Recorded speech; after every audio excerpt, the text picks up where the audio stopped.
La signature de la charte Seconde Vie acte un partenariat entre Émeraude Idées et la Banque Alimentaire pour donner une seconde vie aux fruits et légumes. Pour la deuxième année, Émeraude Idées participait au Printemps DR à Paimpol. Ce week-end nous a permis de mettre en avant une autre façon de consommer qui consiste à ne plus jeter et à réutiliser.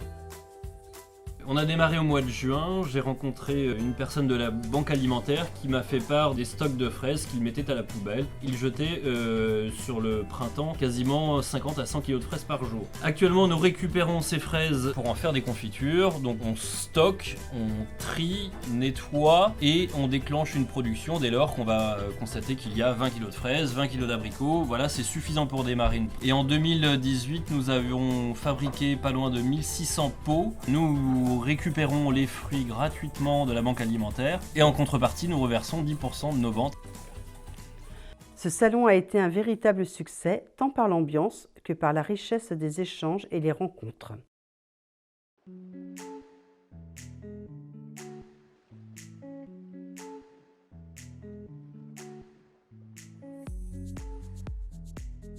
Alors nous avons fait Pollutech 2018 au mois de novembre.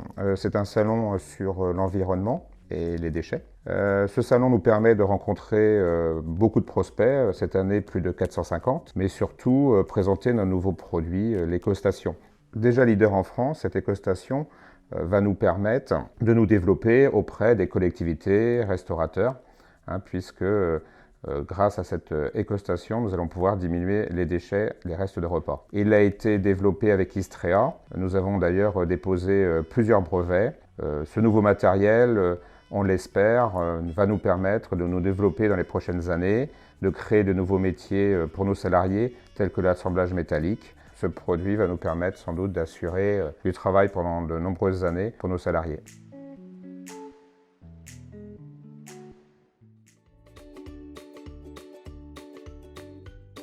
Moi qui travaille depuis 6 ans chez Émeraude, j'ai vu l'évolution et depuis l'installation du tri, nous avons d'une part beaucoup moins de résidus, donc moins de port de charge. Nous n'avons plus à lever les plateaux souvent à bout de bras. Les différentes installations mises en place dans la plonge nous permettent également de nous baisser presque plus. Tout cela additionné nous sert énormément.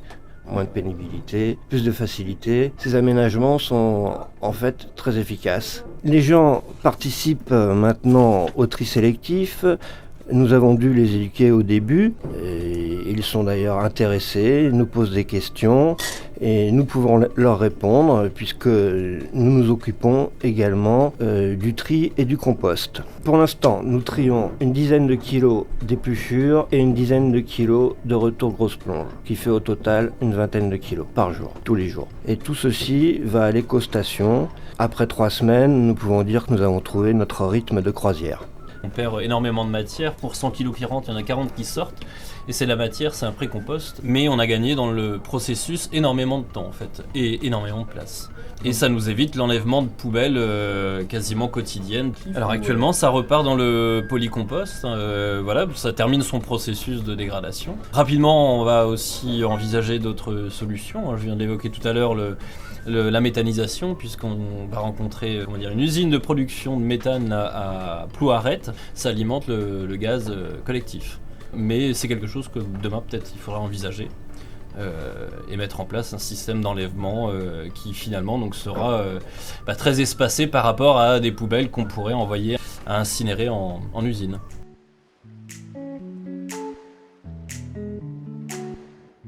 La visite de la ville de Lannion a été l'occasion pour nous de présenter en transversalité toutes nos activités, dans un but de simplifier les demandes. L'idée étant de répondre aussi bien sur un même marché à une demande d'espace vert que de nettoyage, mais aussi de répondre à des grosses commandes sur des appels d'offres que des petites commandes sur mesure. Tout ce travail d'insertion est fait en partenariat avec les associations de l'ESS dans le but d'intégrer au mieux nos salariés dans le tissu économique local.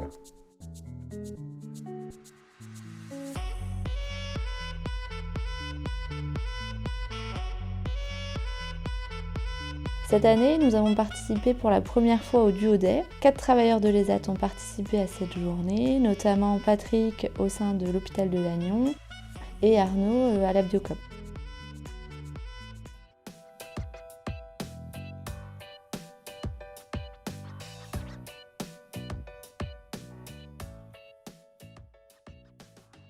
Je vous souhaite bon courage, Madame Tanguy. Merci parce que j'en ai besoin.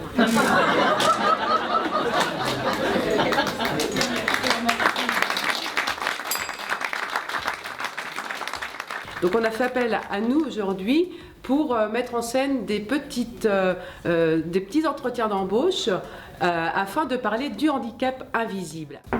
Oui, entrez, bonjour. Bonjour. Vous êtes Madame... Le débat a permis Tanguy, de c'est se mettre à la place des personnes en situation de handicap, mais aussi des recruteurs. Les recruteurs ont aussi un problème, c'est de trouver la bonne compétence. Et donc, il faut vraiment les rassurer. Parler du handicap, dès l'instant où ça reste une difficulté à gérer supplémentaire, ça peut constituer un vrai frein à l'embauche. En revanche, si jamais on s'est préparé, qu'on dit que les solutions sont simples et que ça ne posera pas de difficultés majeures dans l'emploi, l'entreprise non seulement sera contente qu'on lui ait supprimé un problème qu'elle n'avait pas eu, elle comprendra que ce candidat gère bien sa situation. Il sera à même de gérer des situations complexes dans son travail. Et dès l'instant où vous avez fait le bon choix, qui correspond à vos valeurs, à vos compétences, ça se verra.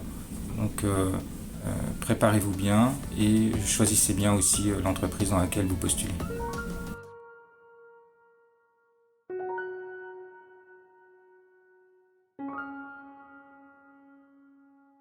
Alors le marché de Noël, il vient d'une idée à la base de Laetitia, qui voulait qu'on réalise 4-5 produits par rapport à la production de sapins de Noël. Donc on a fait 4 modèles différents qu'on a réalisés à partir de chutes de produits qu'on a tout au long de l'année. En fait, ça fait simplement vivre une expérience, quoi. Et surtout pour celui qui n'est pas vendeur, il découvre un petit peu ce que c'est que le monde de la vente. Et le but justement de cette opération-là, c'était que ça permettait pour une fois en fait aux travailleurs de suivre le produit du début jusqu'à la vente aux clients et l'encaissement.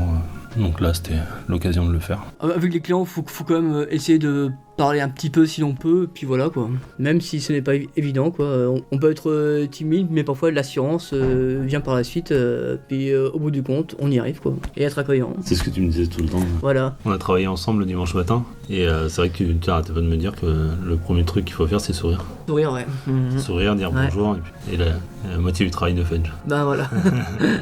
Ouais. Nous, le dimanche, on n'a pas eu trop à se plaindre. Non, ça va, il y a eu quelques manches. Ouais. Pour l'instant, on ne sait pas si on va renouveler l'expérience. Il est clair que pour moi, ça reste une expérience. Il nous reste des sapins, donc on va plutôt partir sur un principe de vente d'école. Donc on va essayer de trouver des écoles à qui les vendre, et puis reverser une partie à l'école et une partie pour les SAT.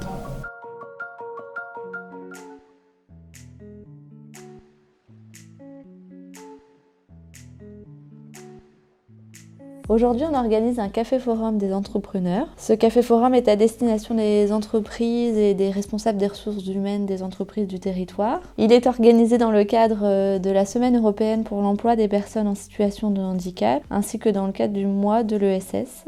C'est l'occasion pour les entreprises de venir chercher peut-être des réponses aux interrogations qu'elles peuvent avoir concernant le recrutement de personnes en situation de handicap. Nous leur proposons notre expérience dans l'accompagnement des salariés qui rencontreraient des difficultés de santé. C'est aussi l'occasion d'ouvrir les portes de l'association et notamment les ateliers de production de l'ESAT d'Émeraude Idée. Et enfin, c'est également l'occasion de parler des nouveaux dispositifs qui sont mis en œuvre au niveau de l'association. La mise à disposition des travailleurs de l'ESAT au sein des entreprises, mais également le développement de l'emploi accompagné, dispositif de l'État qui permet à des personnes en situation de handicap d'être accompagnées dans leur recherche d'emploi ou pour le maintien dans l'emploi, mais c'est également un accompagnement pour les entreprises.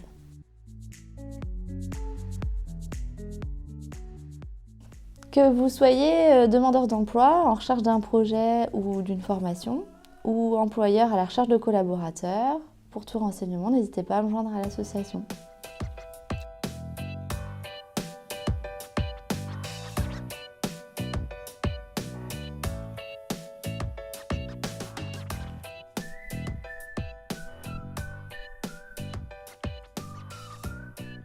Un beau succès pour le Forum des associations cette année. L'association y tient sa place dans un secteur d'économie sociale et solidaire, aux côtés d'associations partenaires telles qu'Intéresse ou la Régie de quartier. Nous partageons tous les mêmes valeurs et bien souvent nos actions sont complémentaires.